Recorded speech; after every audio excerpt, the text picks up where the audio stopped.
But my first inclination is to say that this person is not a female. It's actually a little unclear because this Brittney Griner, a lot of people think she's a dude. But in any event, Brittney Griner is a black basketball player who some people... Suddenly, the WNBA finds itself facing a major controversy, with critics accusing the league of applying different standards depending on the situation.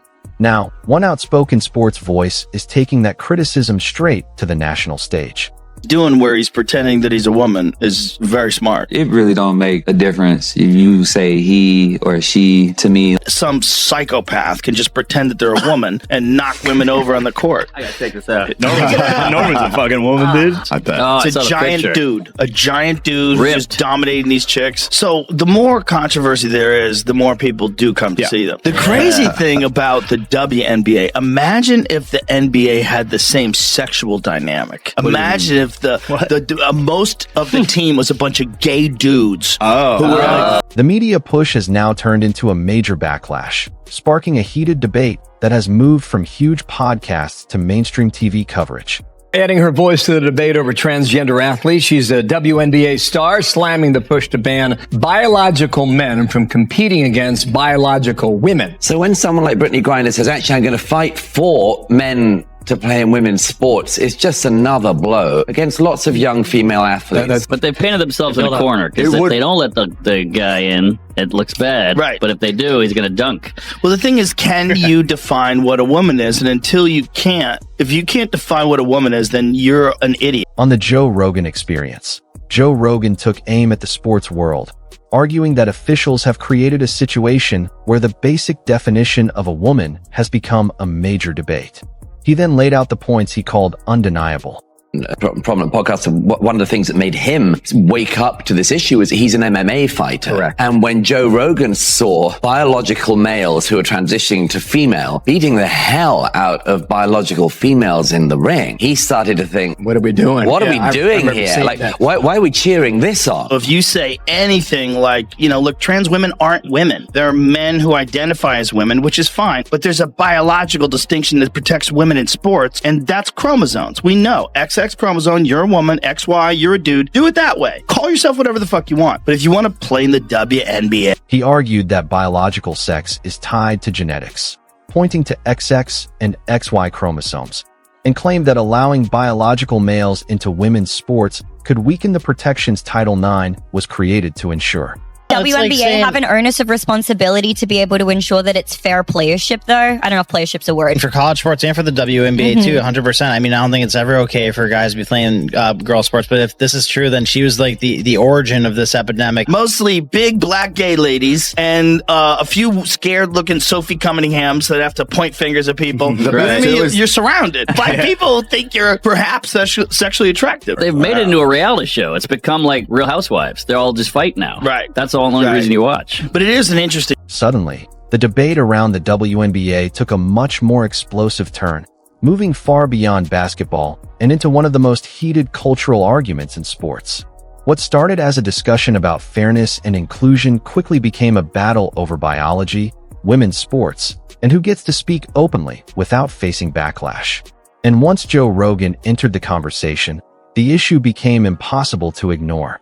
During the discussion, Rogan focused on the growing political tensions surrounding the WNBA. He pointed to outspoken players and public figures who have been willing to challenge league narratives, arguing that the conversation around biological sex has become increasingly difficult to have honestly. His broader point was simple. Athletes should be able to discuss the rules and protections surrounding women's sports without the discussion immediately turning into a political fight. That debate became even more intense when Brittney Griner publicly addressed transgender athletes competing in women's sports. Griner argued that everyone should have the opportunity to play and said she would use her platform to speak up for transgender athletes. Her comments immediately drew attention because of her position as one of the most recognizable players in women's basketball. Griner also explained that she does not always place much importance on whether strangers refer to her as he or she. She described situations in public where people have mistaken her gender and said she generally does not view those moments as a major issue. In her view, sometimes people simply make assumptions based on appearance, and she would rather move on than create an uncomfortable situation. But that personal perspective quickly became part of a much larger argument. Critics argued that personal identity and competitive sports are two separate questions. Their concern was not necessarily about how someone should be treated in everyday life, but about whether biological differences can affect competition when athletes are fighting for roster spots, scholarships, championships, and professional careers. That distinction became central to the criticism that followed. British author Douglas Murray was among those who pushed back strongly against Griner's position. Murray argued that the issue deserves serious attention because female athletes have spent decades fighting for equal opportunities in sports. From his perspective, allowing biological males to compete in women's categories could create situations where female athletes lose opportunities because of physical advantages. Murray also made a broader argument about public discussion. He questioned why so few prominent women were willing to openly challenge policies surrounding transgender participation in women's sports. He pointed to debates taking place in Britain, where several well-known women from sports, politics, and public life have spoken openly about the issue. And that is where the controversy became much bigger than one WNBA player. The debate was no longer simply about Brittney Griner. It became a question about whether women's sports should have separate protections based on biological sex, and whether those protections can still work if eligibility rules change. Rogan's earlier comments also became relevant because he had discussed similar concerns in combat sports. His argument was that physical differences can become especially important when strength, speed, size, and power directly affect the outcome of competition. Combat sports, in particular, provide an obvious example because athletes are physically competing against one another. That argument has been repeated by critics who believe the same principle should be considered in other sports, even though the impact of biological differences can vary significantly depending on the sport. Meanwhile, supporters of transgender inclusion have argued that transgender athletes should not automatically be excluded from competition simply because they are transgender.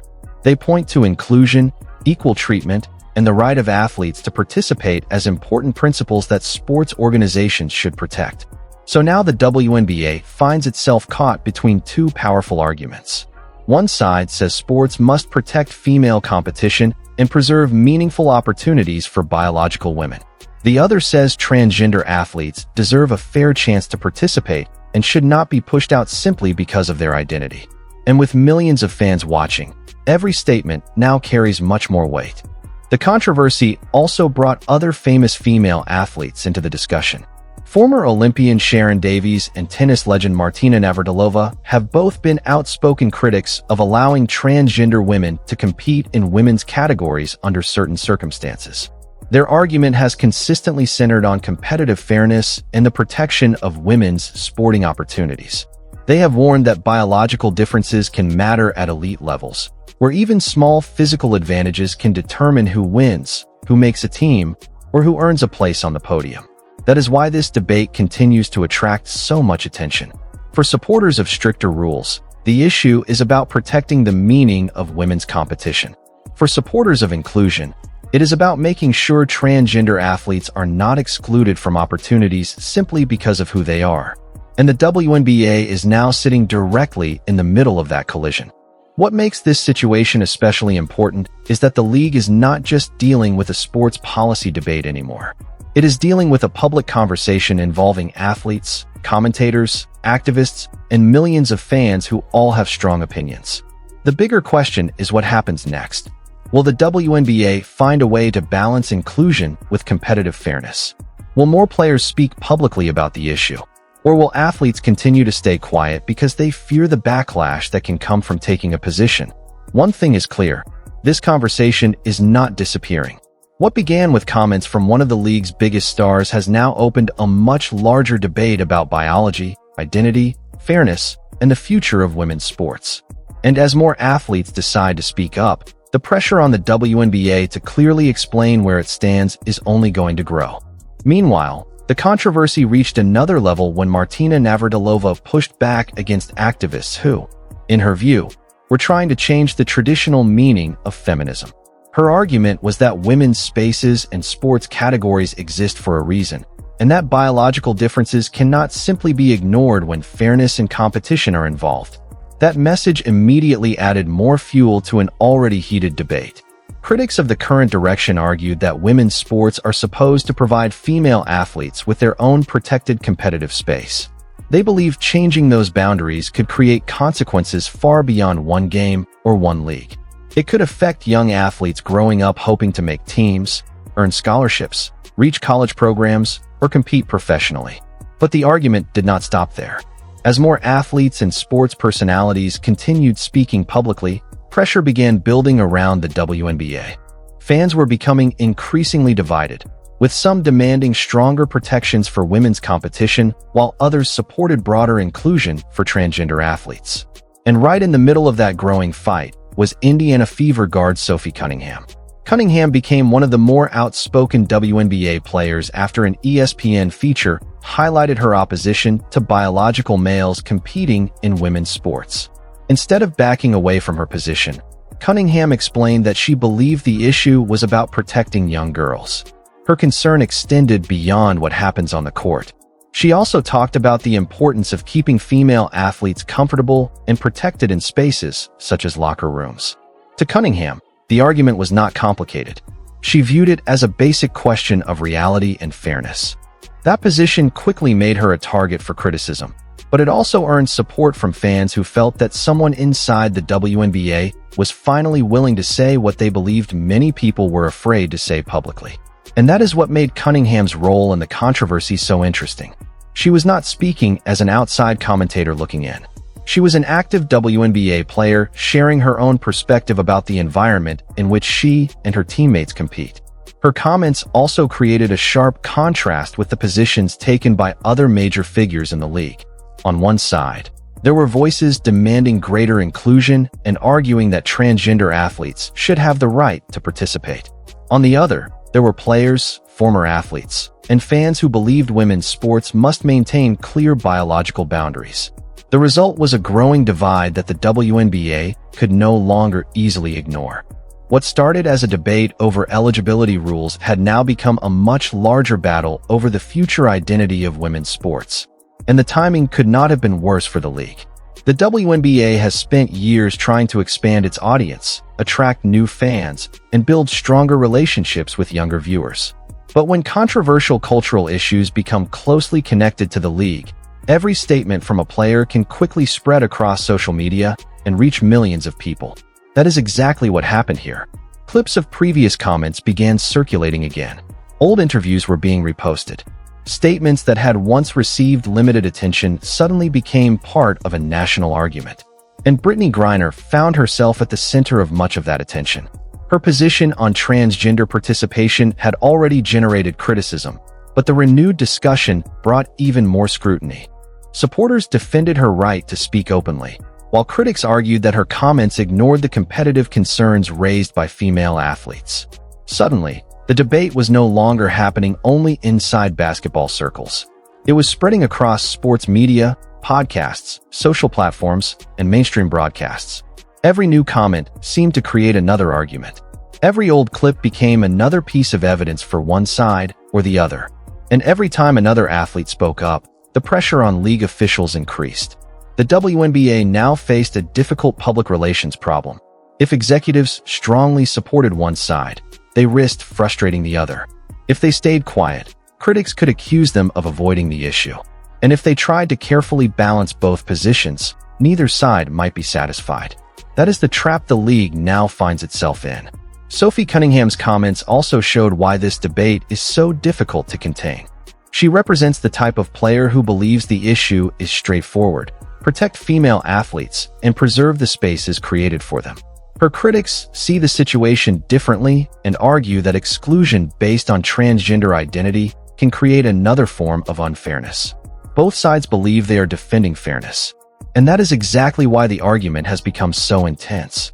The question is no longer whether people have strong opinions. Clearly, they do. The real question is whether the WNBA can create rules that address competitive fairness while also handling the larger questions surrounding inclusion and identity. Because if the league fails to clearly explain where it stands, the controversy will continue growing. And the biggest danger may not come from one player, one interview, or one viral clip. It may come from the growing gap between the league, its athletes, and its audience. Fans are paying attention. Players are speaking up. Former champions and Olympic athletes are entering the discussion. And social media is making sure none of these arguments disappear quietly. So what happens next could be extremely important. Will the WNBA find a middle ground that protects women's competition while addressing concerns about inclusion? Will more players like Sophie Cunningham speak out? Or will the league face even greater backlash as this debate continues? That answer could shape much more than one controversial storyline. It could influence how fans view the league itself. And now I want to hear from you. Do you think the WNBA should put stronger protections around women's sports? Or should the league focus more heavily on inclusion? Drop your opinion in the comments. And if you want to stay updated as this story develops, make sure you subscribe and turn on notifications.